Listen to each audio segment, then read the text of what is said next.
Finally, session number 2. Stigo smo i do drugog predavanja.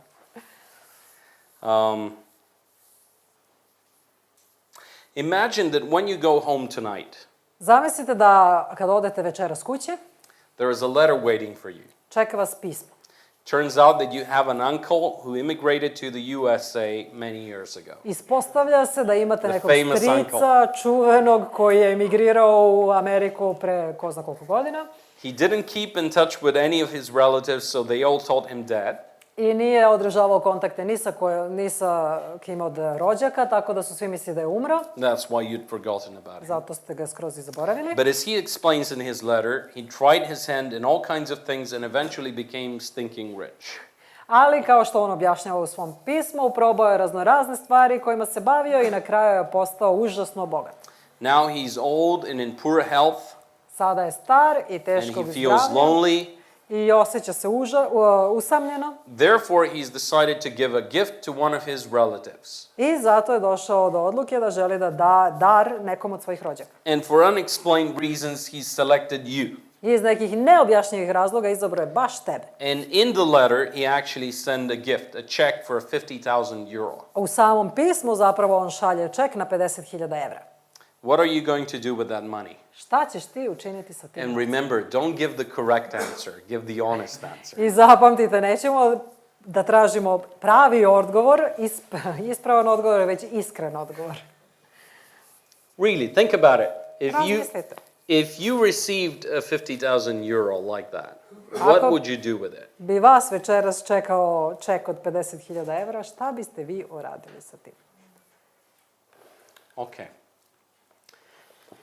Again, imagine that you go home tonight and you're so tired after such a long day of study that your head barely touches the pillow.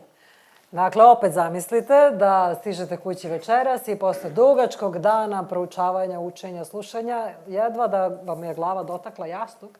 And you're already asleep. I već ste zaspali. Suddenly, a bright light fills the room. Iznenada, blještava svetlost ispunjava sobu. And out comes the archangel Gabriel. I pojavljuje se arhanđel Gavrilo. Extending his hand to you. I pruža ruku prema vama.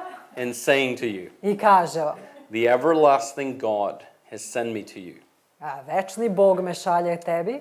To put in your hands this money, 50,000 euro. Da stavim ovih 50.000 evra u tvoje ruke. He could spend it by himself.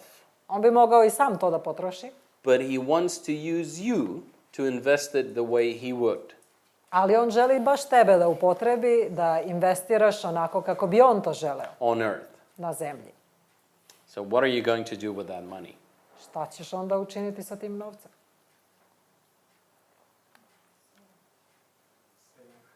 Same thing? Isto. Any differences? Da li bi neko nešto drugačije uradio?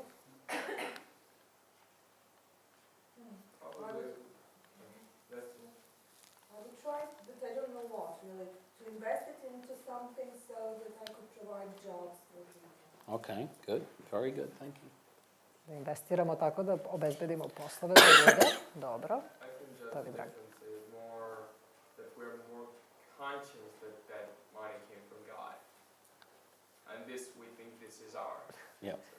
Mislim da bi razlika bila u tome da smo svesni u ovom slučaju da ovaj novac dolazi direktno od Boga, a ovde mislimo da je nekako naš.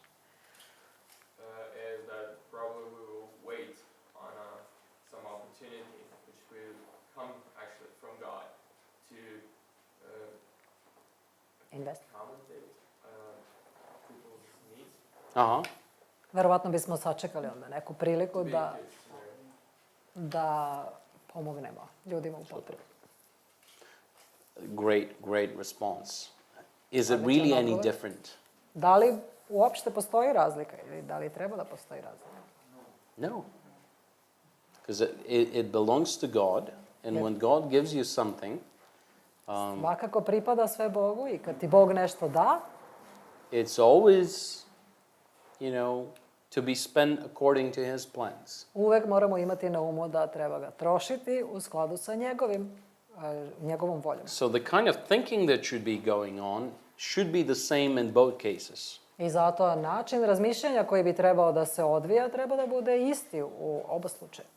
It's okay to spend, even the money that the angel gives you, it's okay to go on a vacation. I čak i ovaj novac koji je anđeo direktno doneo od Boga, isto je u redu potrošiti na godišnji odmor. Honestly, I can't imagine a vacation that would cost 50,000 euro. I mean, that would be an extravagant one. Ne mogu da zamislim neki godišnji odmor koji bi me koštao 50.000 evra. Of course you can do it. I mean, I can imagine it. You can go to Dubai and that'll be it. Ako odete samo u Dubaj, sve ćete pare tamo spiskati. But my thinking is, would that be the best vacation I can do? Ali onda bi moje razmišljanje bilo da li je to najbolji odmor koji bih mogao da obezbedim. And decisions will be different because we're different. I odluke će se razlikovati zato što smo svi mi različiti.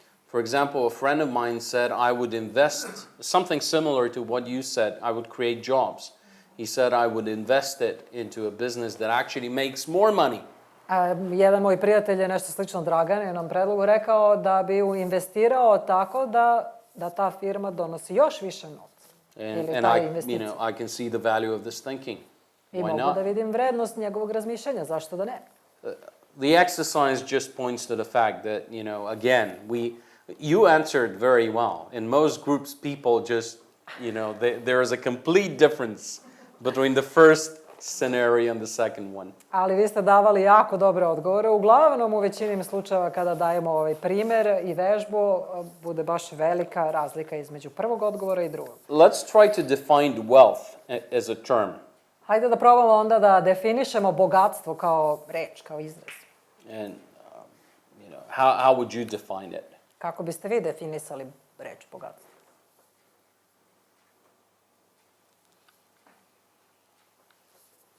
This is the dictionary definition. Ovo je definicija iz rečnika koja se može naći. And you see there's abundance. I vidite da su tu reči upotrebljene kao izobilje. State of being rich. Stanje bogatstva. Affluence. Opet izobilje. A great amount. Velika količina. All of these words have to do with a lot. Sve ove reči govore o nečemu čega ima puno. But how much is a lot? Ali koliko je to puno? So how do you determine if someone is wealthy or not? Kako onda donosite zaključak ova osoba je bogata, a ova nije? When he starts to share? Super, yeah. Do you remember the widow in the temple? Sećate se udovice u hramu? That Jesus pointed to? Na koju je Isus pokazao. And she basically just put there 2 coins. Ona u suštini je samo 2 novčića ubacila. But Jesus says, she gave the last ones. That was all she has. Ali Isus je rekao, ona je dala ono poslednje. To je bilo sve što je imala. So according to your definition, she's wealthy. I zato prema tvojoj definiciji ona je bila bogata. And I like that. I think that it's a good direction to think. Dopada, to je dobar smer razmišljanja. I think the conclusion is just wealth is a relative term.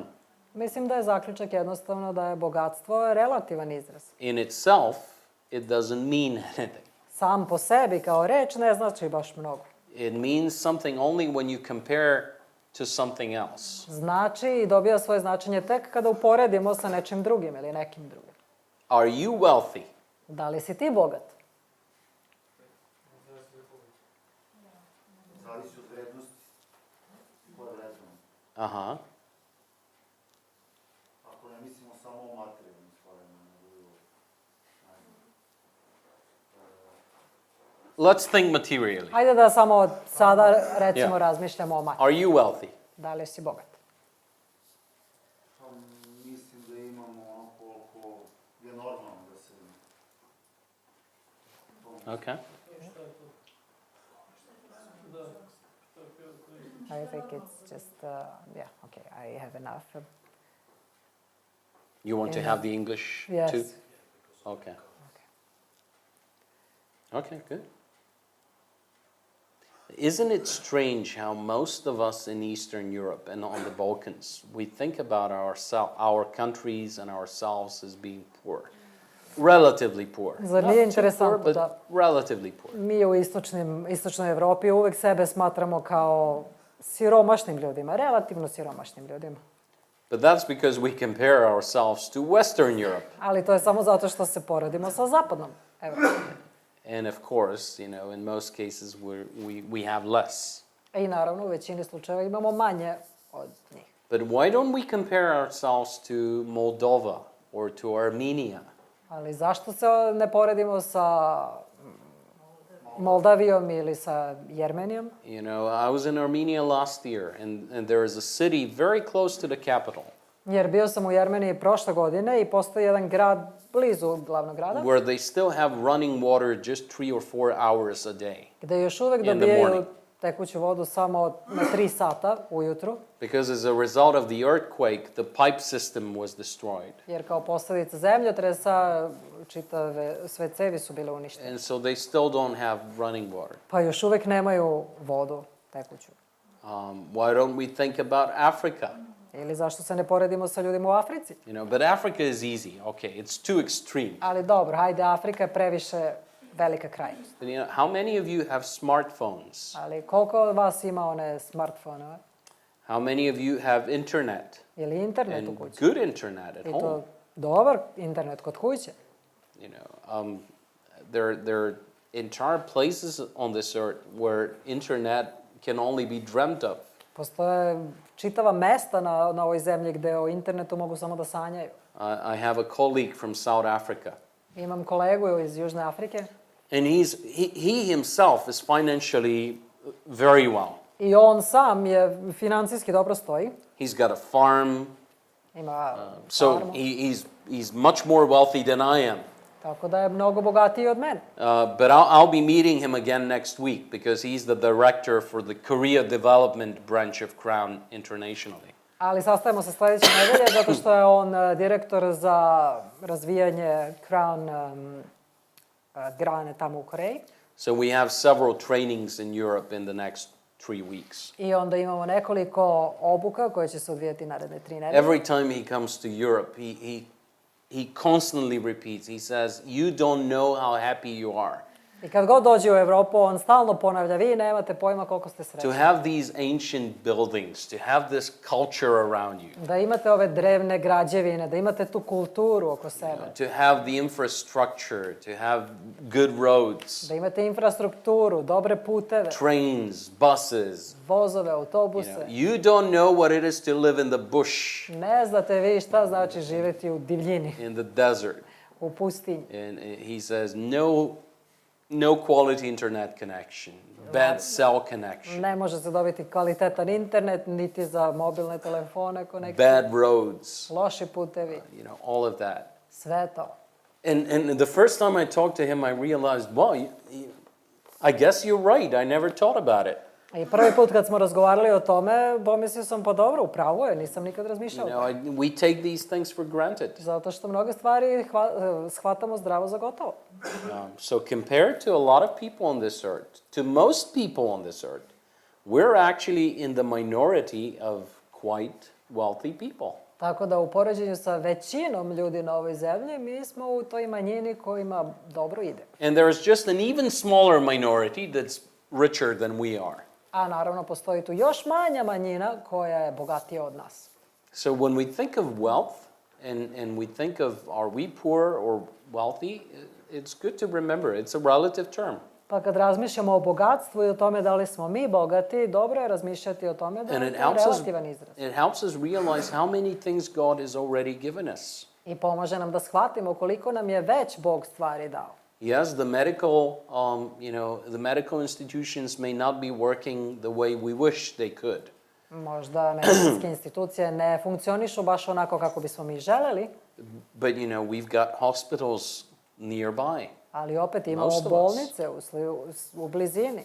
And we have the quality of experts that a lot of people on this earth can only dream of. I imamo kvalitete i stručnjake kojima mnogi ljudi na ovoj zemlji mogu samo da sanjaju. Their whole, tremendous big pieces of land in Africa where they don't have clean water at all. Postoji ogromna teritorija u Africi gde oni uopšte ni nemaju čistu vodu. When you drink the water, you become sick. I kada popiju tu vodu, razbole se. While we have wonderful water. A mi imamo predivnu vodu. I mean, even if you go to Western Europe, Čak i ako odete u zapadnu Evropu. if you've traveled in Austria, Hungary, Germany, and so on, Ako ste putovali u Austriju, Nemačku. if you want to buy mineral water or just bottled water that tastes nice, Ako želite da kupite mineralnu vodu ili uopšte flaširanu vodu koja ima dobar ukus, you have to pay a lot of money. morate dosta very novca da expensive. date. Jako je skupo. The cheap water that they get is not as nice as the one you have and we have in Bulgaria. Jeftina voda koju oni imaju nije ovako dobra kao što je mi imamo ovde ili mi We're u blessed Bugarskoj. with tremendous things. Tako da smo blagosloveni mnogim stvarima. So what is the purpose of wealth? Koja je onda svrha bogatstva? Why does God give us any possessions or money? Zašto nam Bog daje bilo kakvu imovinu ili bilo koji novac? Now, obviously, in the first place, to meet our physical needs. Očigledno, prva stvar je da bi se pobrinuli za naše potrebe fizičke. If we didn't have money, we wouldn't be able to eat, have clothes, survive. Da nemamo novac, ne bismo mogli da jedemo ili da se obučemo, da preživimo. So these are these arrows pointing inwards. To su ove strelice koje pokazuju na unutra. So when God gives us wealth, it's to provide for our needs and for us. Pa kada nam Bog daje bogatstvo, to je da bi se postarao za naše potrebe, za nas. And part of that is also to go on a vacation so that we can rest. A deo toga je i da odemo na odmor, da možemo da se odmorimo. But there's something else. Ali postoji još nešto. Because God also gives us things to invest into the kingdom. Jer nam Bog takođe daje određene stvari da bi mogli da investiramo u carstvo Božje. And what is the work of the kingdom? A koje je delo ili rad carstva? There's two sides to it. Postoje dve strane. We can call them the works of mercy and the works of ministry. Možemo ih nazvati Or support. delima milosrđa ili delima podrške. And we see this many times in both the Old and the New Testament. I vidimo ovo jako često i u Starom i u Novom Zavetu. It's taking care of the needy. A to je briga o onima koji su u potrebi. And the needy, we see all of these in the New and the Old Testaments. The hungry, Sve ove vidimo i u Starom i u Novom Zavetu. the strangers, Oni koji su gladni, those stranci, who are naked, goli, sick, bolesni, prisoners. zatvorenici. And basically, strangers in our days could be refugees Stranci u naše vreme mogu biti izbeglice, na primjer, or immigrants. ili imigranti. So people who've moved out of their natural surrounding, their natural community, Znači, where ljudi they have koji su support, se iselili iz svoje prirodne okoline ili društva gde su imali podršku. and have moved to a foreign community where they don't have the natural connections and support base. I sada su se preselili u neko strano društvo ili zajednicu gde nemaju tu podršku. And naked would be, those who cannot provide for even their most basic needs. Goli, to bi mogli biti oni koji nemaju sredstva čak ni za ono najosnovnije da se pobriju. And, that's very interesting. I don't have the clip with me now, and we don't have time. To je veoma interesantno, nemam sa sobom taj klip. But are you familiar with the rock group U2 and their singer, Bono? Znate verovatno za rock grupu U2 i njihovog pevača Bona. Some years ago, he received an award for his campaign with the Jubilee year and all of that. Pre nekoliko godina on je dobio nagradu za kampanju i jubilej. And actually, if you think of it, he's done some tremendous things in our days. I ako razmislimo o tome, on je stvarno učinio neke izuzetne stvari u naše vreme. Because he's used the biblical concept of the Jubilee year. Zato što je upotrebio taj biblijski koncept godine jubileja. And saying we need to apply this to the African nations. I rekao je moramo primeniti ovo i na afričke nacije. Because they have huge debts. Zato što oni imaju ogromne dugove. And he says if there is no limit, if we don't put a stop to it, I on je rekao ako ne ograničimo to i ne zaustavimo to, we're having generations that are being born in debt. And this is debt that they haven't contributed to. They were just automatically born into it. Dobit ćemo generacije koje nemaju nikakve veze sa tim dugom, ali su rođene u dužničkoj zemlji. And the situation is constantly deteriorating. They have no hope of ever getting out. I situacija postaje sve gora i gora i oni nemaju nikakvu nadu da će uopšte isplivati ikada iz toga. So he's used his positions as an influence as a rock star. I zato on koristi taj svoj položaj i uticaj kao rock zvezde To remind a whole world, I mean, all of the top politicians da and podsjeti world čitav leaders svet i sve predsjednike i vođe zemalja of something that God initiated in the Bible. na nešto što je Bog još odavno u Bibliji I mean, inicirao. You can clearly see I'm a Bono fan. Jasno možete da vidite da ja I sam love their fan music. Bona I i love volim their njihovu muziku. And I've been following their lives, and I think he's a great Christian. I pratim njihove živote i mislim da je on stvarno But predivan hrišćanin. he received an award several years ago. Ali on je primio nagradu pre više godina. And when he was presented with the award, he said something very interesting. I kada su mu uručivali nagradu, on je nešto veoma interesantno rekao. He said, you know, among the very few places where Jesus talks about judgment, Rekao je, znate, među nekolicinom mesta na kojima Isus govori o sudu, do you know what he makes the basement for the judgment? da li znate šta je temelj, odnosno osnova njegovog suda? It's part of the passage where Jesus uses the metaphor of the sheep and the goats. To je deo onog odlomka gde Isus koristi metaforu razlike između ovaca i jaraca. What is the basis there between the differentiation between the sheep and the goats? Koji je temelj, koja je glavna, najveća razlika između ovaca i jaraca? He says to the sheep, On ovcama kaže, because you took care of these groups of people, you fed the hungry ones. pošto ste se vi pobrinuli za ove grupe ljudi, vi ste nahranili gladne, You showed hospitality to the strangers. pokazali ste gostoprimstvo You clothed the strancima, naked. obukli ste gole, You visited those in prison. posećivali ste one u zatvoru. Because you have done that to those, I zbog svega toga što ste za njih učinili, you've done it unto me, vi ste to činili za says mene, Jesus. kaže Isus. Enter into my rest. I zato uđite u moj odmor. And then he turns to the goats A onda se okreće jarcima and he says, because you haven't done that i kaže, pošto vi ništa od toga niste to uradili those, za njih, go away. I have nothing to do with you. odlazite, nemam ništa s vama. So this is probably the only passage in which Jesus specifically talks about judgment. I ovo je vjerojatno jedini odlomak u kome Isus veoma jasno i specifično govori o sudu.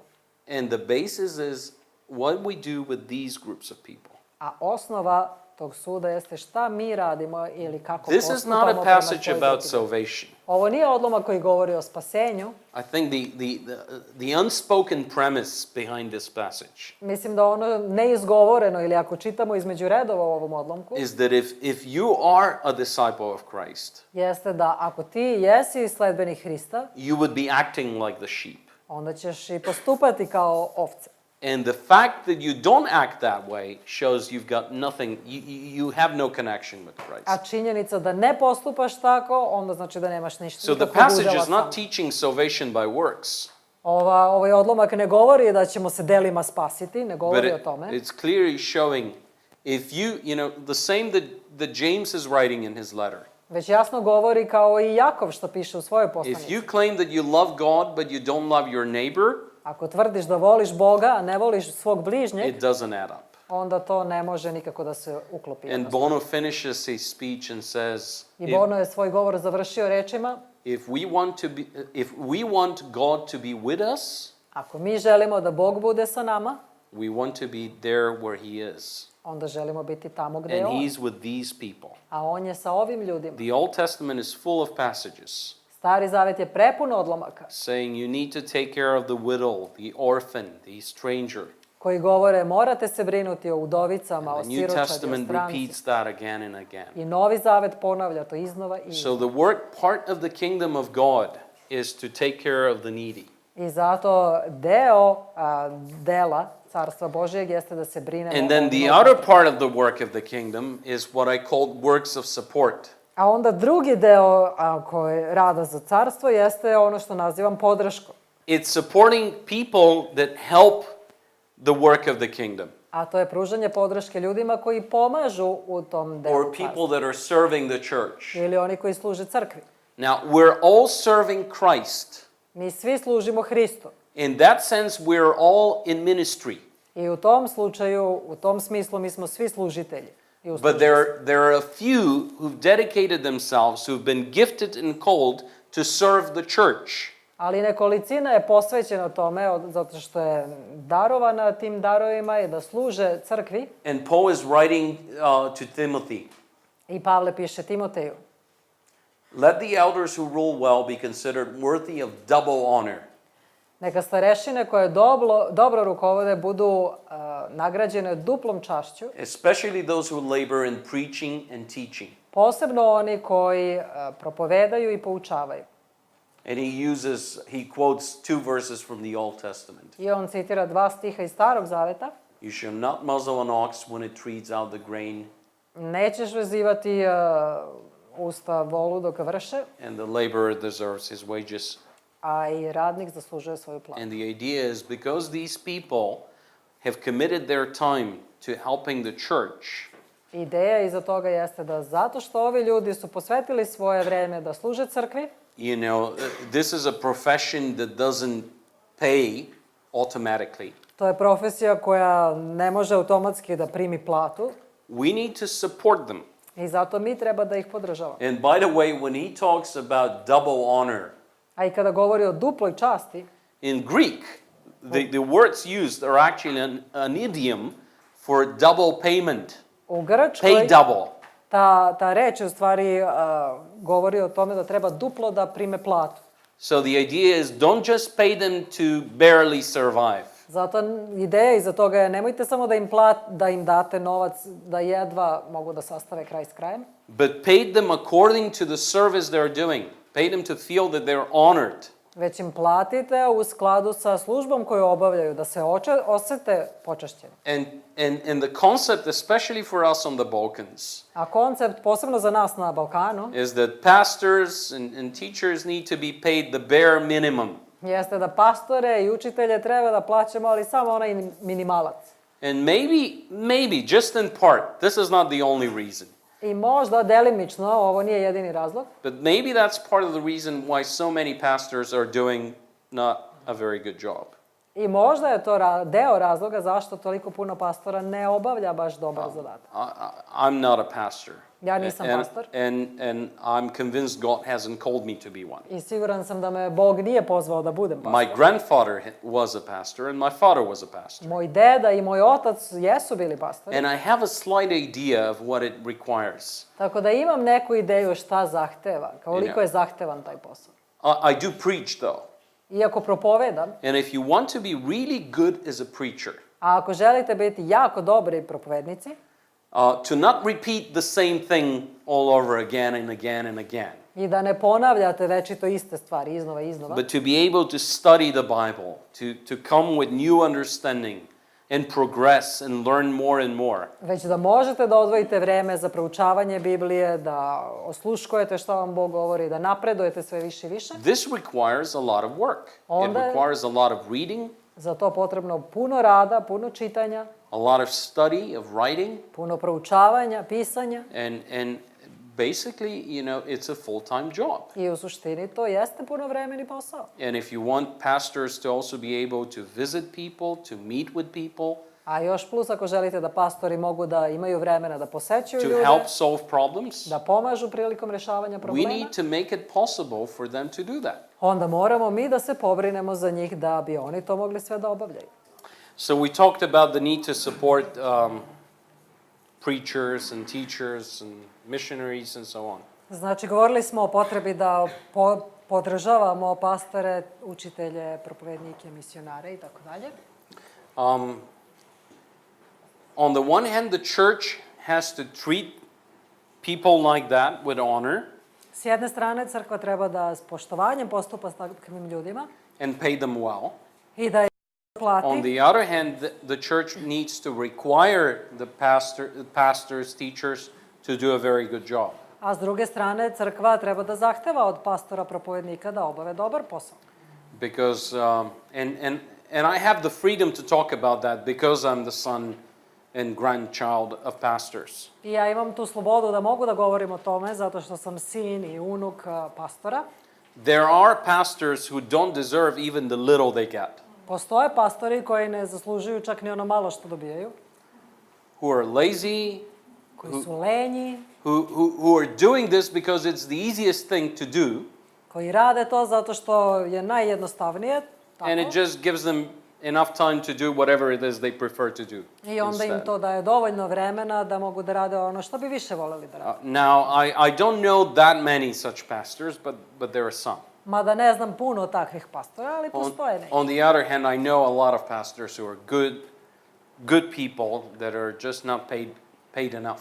A s druge strane poznajem dosta pastora koji su dobri ljudi, dobro obavljaju svoj posao, ali nisu dovoljno plaćeni. And as a result, they don't have the freedom of mind and the freedom of time to, to just focus on what their calling is. I kao rezultat toga jeste da nemaju slobodu u vremenu niti u razmišljanju da se posvete u potpunosti tomu. But again, the Bible does not present just one model for the work of pastors. Ali Biblija nam ne iznosi samo jedan primer ili jedan model kako pastori treba da rade. So we were just talking, if someone is pastoring a very small church, I baš smo razgovarali za vreme pauze, ako pastor ima jako malu in zajednicu a region that people are not economically well, u nekoj oblasti koja ne stoji najbolje ekonomski, in this case the church will probably, people just can't give too much, ljudi even if jednostavno they're generous, u toj situaciji, čak i ako jesu darežljivi, neće moći da daju baš puno.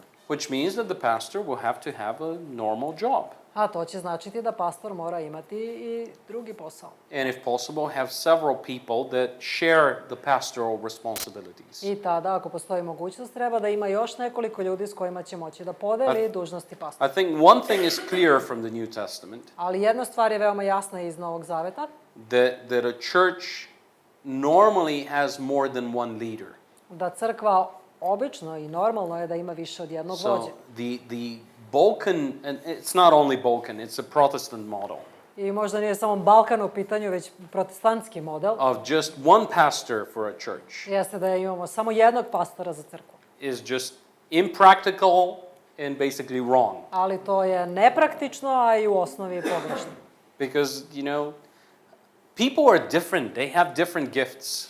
Jer ljudi su različiti, imaju različite darove. Very often, good teachers are not very compassionate people. I veoma često dobri učitelji nisu baš toliko saosećajni ljudi. If you're good as a speaker, as someone who explains things, Ako si dobar kao govornik ili neko ko dobro objašnjava stvari, very often you're not very good as a listener. veoma često nećeš biti jako dobar slušalac. And someone who just shows compassion to people. Ili osoba koja će po prirodi pokazati saosećanje prema ljudima. So a church needs different gifts, different people that can fulfill all the roles. I zato su crkvi potrebni različiti ljudi, različiti darovi da bi upotpunili sve potrebe.